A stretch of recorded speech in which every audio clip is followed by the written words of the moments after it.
রাষ্ট্রপুঞ্জের পর এবার ফের পাকিস্তানের মুখোশ খুলল ভারত।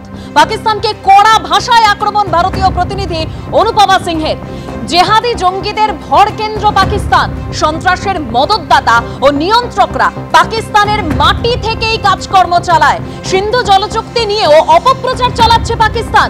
পাকিস্তান সন্ত্রাসের জন্ম দেয়, ভিকটিম বলে কুমিরের কান্না কাঁদতে পারে না। 26 নিরীহ ভারতীয়কে পরিবারের সামনে হত্যা করেছে পাকিস্তানি জঙ্গিরা।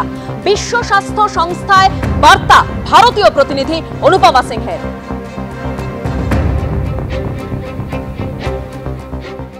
বালুচিস্তানে সেখানে স্কুল বাসে বিস্ফোরণ হয়, মৃত্যু হয়েছে 4 শিশুর, আহত হয়েছেন 38 জন।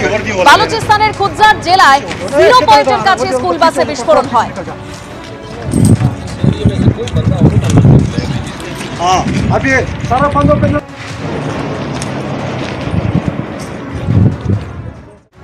আমি সরাসরি চলে যাব, আমাদের প্রতিনিধি অতনু হালদার আমাদের সঙ্গে রয়েছেন। অতনু, একদম ছবি দেখালাম আমরা, অর্থাৎ বালুচিস্তান সিন্ধ ঘরেই একেবারে বিপর্যস্ত পাকিস্তান। একবারই তাই, এবং এর মধ্যে আমি তোমাকে যেটা বলি, যেটা সব থেকে গুরুত্বপূর্ণ, সেটা হচ্ছে সিন্ধ প্রদেশের স্বরাষ্ট্রমন্ত্রী জিয়াউল হাসানের বাড়িতে যেভাবে বাড়ি লক্ষ্য করে গুলি চালানো হয়েছে, বাড়িতে আগুন লাগিয়ে দেওয়া হয়েছে, এই ঘটনা অত্যন্ত গুরুত্বপূর্ণ। তোমাকে যেটা আমি বলছি সেটা হচ্ছে যে এই বালুচিস্তান পাকিস্তানের নিয়ন্ত্রণে কতটা আছে এটা বলা শক্ত। তার কারণ বালুচিস্তানে একের পর এক ঘটনা, মাঝে মধ্যেই বালুচিস্তানের অস্থিরতা, এবং সেখানে এই মুহূর্তে যা পরিস্থিতি তাতে পাকিস্তানের নিয়ন্ত্রণের মধ্যে খুব একটা বালুচিস্তান নেই। কিন্তু নতুন সেটা হচ্ছে যে এই সিন্ধ প্রদেশ, পাঞ্জাব প্রদেশ, সিন্ধ প্রদেশ, এইগুলো কিন্তু পাকিস্তানের যে ভূখণ্ডগুলো পাকিস্তানের কন্ট্রোলে আছে তার মধ্যে এই সিন্ধ প্রদেশ একটা।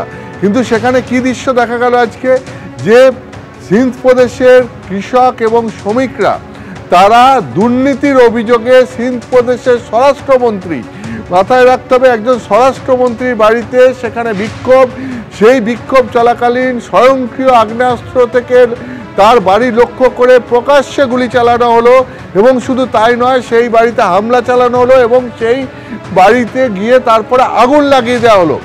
মানে এই রকম সেখানকার আইন শৃঙ্খলার অবস্থা, সেখানকার পরিস্থিতি, যে সেখানকার সাধারণ মানুষ সেখানকার রাজনীতিকদের বিরুদ্ধে দুর্নীতির অভিযোগ নিয়ে এসে এইভাবে হামলা চালাচ্ছে, যেখানে বোঝা যাচ্ছে যে কোনো আইন শৃঙ্খলা নেই। কোথায় না, এটা সিন্ধ প্রদেশ, এটা বালুচিস্তান না। বালুচিস্তানে মাঝে মধ্যেই ঘটনা ঘটে থাকে, সেটা পাকিস্তানের খুব একটা নিয়ন্ত্রণে নেই। বালুচিস্তান নিয়ে পাকিস্তান রীতিমতো সমস্যায় আছে, এটা জানা কথা। কিন্তু সিন্ধ প্রদেশের মতো জায়গাতেও এবার আস্তে আস্তে অস্থিরতা তৈরি হচ্ছে। এই অস্থিরতা পাকিস্তান সামাল দিতে পারছে না। ঠিক বিশেষজ্ঞরা যেটা বলছেন, যে পাকিস্তানের যে ভারত বিদ্বেষ, ভারতের বিরুদ্ধে ষড়যন্ত্র, এই কট্টর মৌলবাদকে প্রশ্রয় দেয়া, এই সবের কারণ কিন্তু এটাই। নেপথ্যে এই কারণগুলিই কাজ করে, যে যেহেতু সেখানকার সাধারণ মানুষ সেখানকার সরকারের ওপর খুশি নয়, সেখানকার সাধারণ মানুষ সরকারের বিভিন্ন কাজকর্ম নিয়ে তাদের বিভিন্ন ক্ষোভ রয়েছে, সেই জন্য সেখানে আইএসআই, সেনাবাহিনীর একটা অংশ, সরকার, সবাই মিলে গোটা বিষয়টা একটা ভারত বিদ্বেষ, ভারতের বিরুদ্ধে ষড়যন্ত্র, এইরকম একটা পরিবেশ তৈরি করে গোটা বিষয়টাকে ঘুরিয়ে দেওয়ার চেষ্টা করে। বিশেষজ্ঞরা এটাই বলছেন যে এই পাকিস্তানের আভ্যন্তরীণ যে বিভিন্ন অশান্তি, সেই অশান্তিগুলো থেকে নজর ঘোরাতেই পাকিস্তান দিনের পর দিন এই ভারত বিরোধিতা চালিয়ে যাচ্ছে।